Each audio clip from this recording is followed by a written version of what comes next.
Welcome to Blood in the Snow Radio, where we give you the latest news and interviews with the best in Canadian genre cinema. Here are your hosts, Robert Bellamy and Festival Director Kelly Michael Stewart.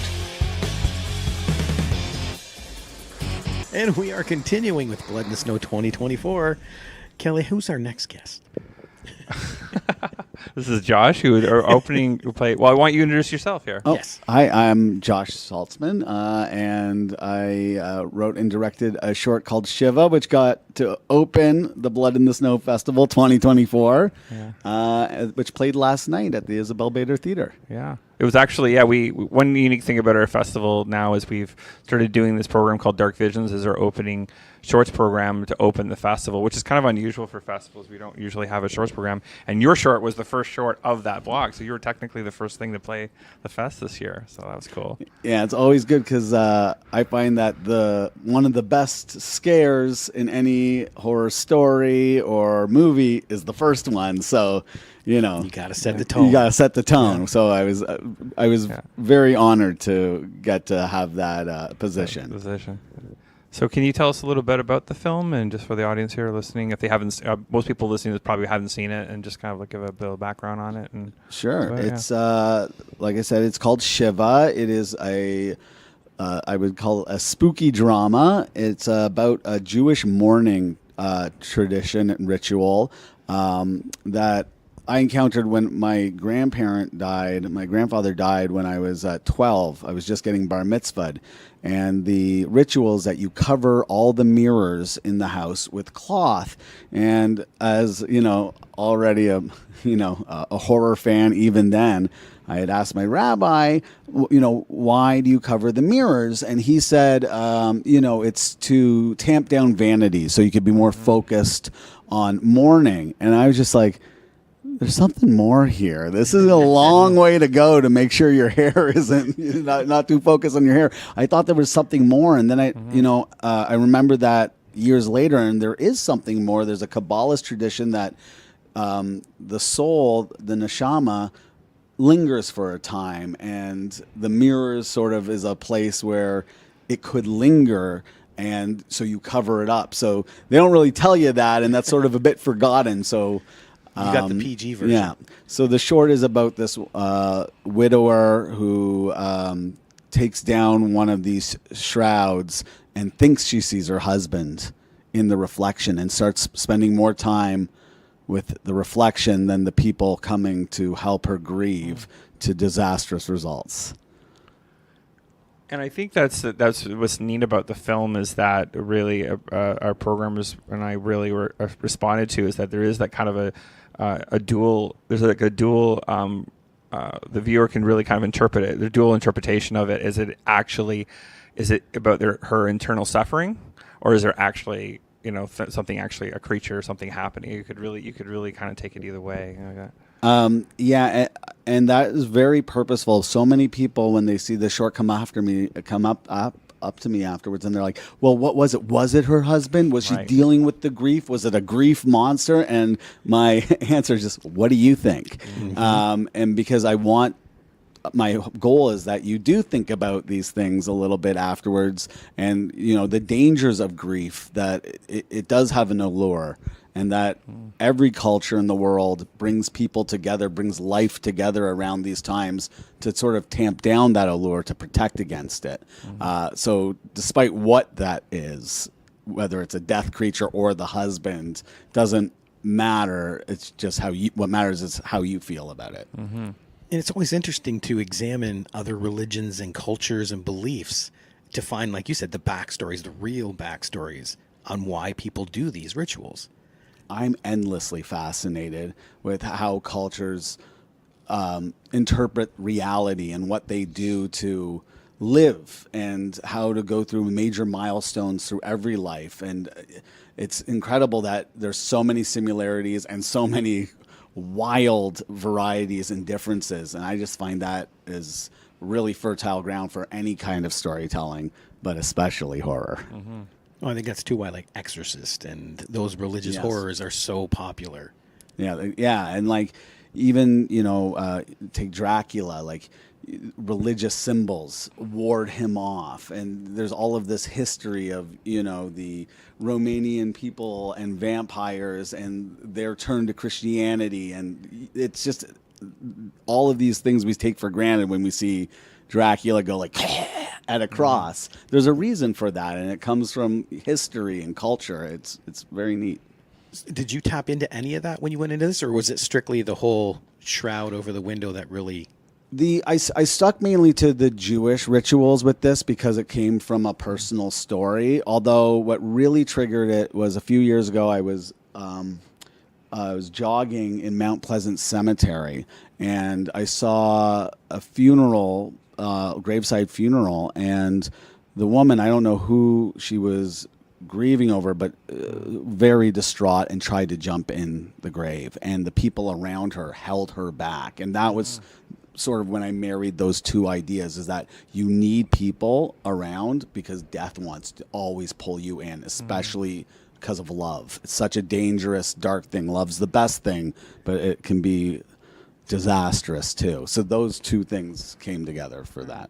Yeah. And I think also too, we're always trying to have unique. We always want to have unique stories play the festival and have like that too, and like that. And we don't get a lot of Jewish religious connections to horror as much as we like, but the Christianity thing's been just done to death. Like it's just like it's been so much of it. We do like, all right, got the cross, vampire, like that kind of thing. I like that too. And so it's always like a fresh take. And like you were saying, I knew the first part as a non-Jewish person. I knew the first part though about the vanity thing. I didn't know about the other part of it. I'm like, oh, yeah. And most Jews don't even really know that because it's a Kabbalist tradition. Right. But there is a great horror tradition in Judaism. They have the Dybbuk, which is sort of a ghoulish type creature, the golem, and even modern movies like The Vigil, which is a fantastic movie about a religious ceremony of standing vigil or sentinel over a dead body.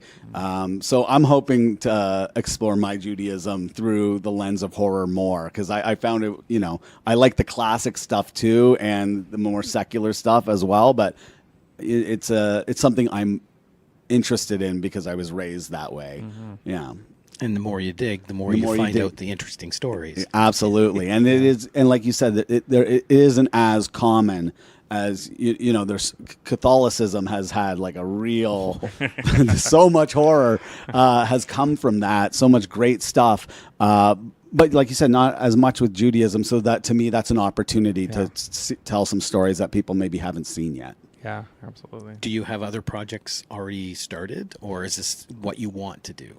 I think I'm always, as far as horror, I'm always writing short horror stories and other stuff that is outside of the Judaism thing. But I am going to try to build a feature off of this. I still don't think I've really hooked into how that could be 90 minutes, whether the short itself is sort of like the opening hook, and then it's about a rabbi trying to figure out why widows keep disappearing in his congregation, or some other take. I haven't really figured that out yet, but it is something that I think the story's got enough meat to make more of a meal. Wouldn't that tear down what you've built here? Just out of curiosity, because like you said, at the end of this one, they're going, was that real? Was it in her head? Was he really there? But you could still expand that over a feature, though. Wouldn't you have to define it in a feature? You know what? This is a very good question that I have not thought of yet, so which I will keep in mind as I explore, because I would like to keep that question and not have a midpoint exposition being like, well, we're going to go in the mirror to the spooky verse. I'd want to avoid that. Yeah, I only asked that because Joker was one of my favorite films, and it was so ambiguous, but with 2, they answered a lot of questions. So with your film, like I said, it was exactly the same thing. I was at the end going, what was real in that whole thing? Sometimes I like stories that answer a lot of questions, but the ones that really stick with me, even if it leaves me with a little bit of frustration, are the ones that stick with me because I think about them. And it's not just the puzzle's over. You never really think about a jigsaw puzzle after you finish it. You're like, well, yep, there it is. Back in the box. But if you're missing a few pieces, it'll haunt you. That will drive you crazy. It drives you crazy. What's been the reaction for the film and other festivals and everything you've done with this? Or where do you Well, I will say the audience last night at Blood in the Snow was such a phenomenal reaction. I could hear titters, and I heard someone a few rows up going, "Oh no, don't do that," which was, that's the best. So it was a fantastic audience. This is my first short film I've directed, and I've been wildly pleased with the reaction. We've gone into a few other festivals, and I think people have enjoyed it because it is a little bit unique and a little bit more subtle. I think that horror is the best rainbow, and like I love Evil Dead 2 and The Substance as much as I like the others. I love all of what it has. So I do find that the Shiva is generally the quietest of the films that we've been in, and the reaction's always nice because it's good to have a lot of different flavors, especially in a block of shorts. Yeah. Excellent. So how are people find you if they're looking to see what you're up to? They can find me on Instagram, Strange Yarns, which is a very unfortunate name because the R and the N are close together, and everyone thinks I'm Strange Yams. They're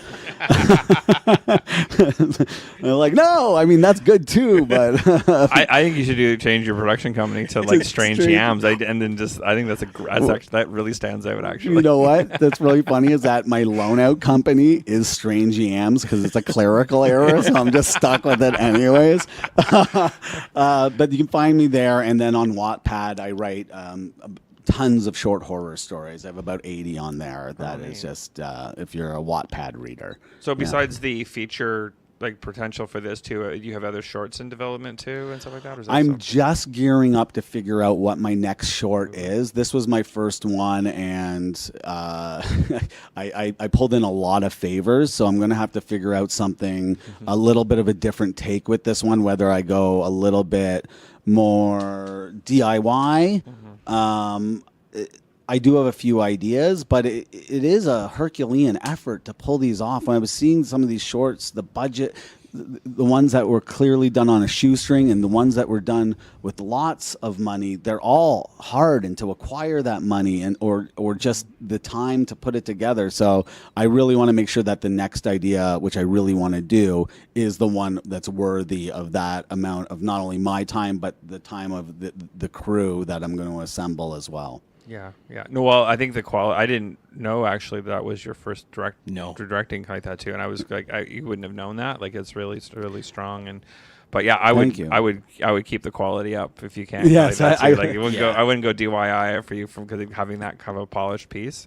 This is, I think, say this live on air, but it's just like, but yeah, no, I think you probably because it could really be, you could just take your time and expand it on other kinds of short film stories and stuff like that. I think you would have a really, I've the one thing I think I learned through this process of doing this short is that the best choice I made was the people, the crew that I was able to convince, in quotations, to be a part of it because and trusting them to do what they do the best, because I'm not as familiar with lenses and I'm not as familiar with art department and all of these things that I'm just not as knowledgeable about. So I really was able to find people that I'm like, I love your stuff. Please come be a part of that. And that I think really shows. Everyone's part was pretty amazing in it. Yeah, absolutely. Well, thank you so much for being on the show, and good luck in the festival this year. Thank you so much, and really thanks for having me. And come out to Blood in the Snow. I just want to say one thing. My family and my friends, they're not really that into horror or film. I think they have film in their life more of going to the Cineplex and seeing, a big movie. But they all came out to support last night, and they were wowed. And a few of them are going to come back for other shows because they just weren't aware of how much cool stuff is out there. So come out to Blood in the Snow and other horror festivals. You're going to see great stuff. I can't think of a better plug than that. No kidding. Get that in quotes. Even my family liked it. My mom liked it. She hates everything I do. Oh, yeah. Thank you so much for being on the show. And yeah, good luck. All right. Thank you.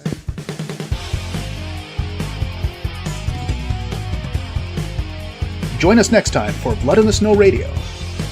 Bits Radio is a production of Three Evil Cats Productions in association with the Blood in the Snow Canadian Film Festival. For more information and to listen to other episodes, visit bloodinthesnow.ca and tweet us at BitsFilmFest. Music by Jen Gorman, produced and edited by Kelly Michael Stewart. I am Eduardo Correa Lima.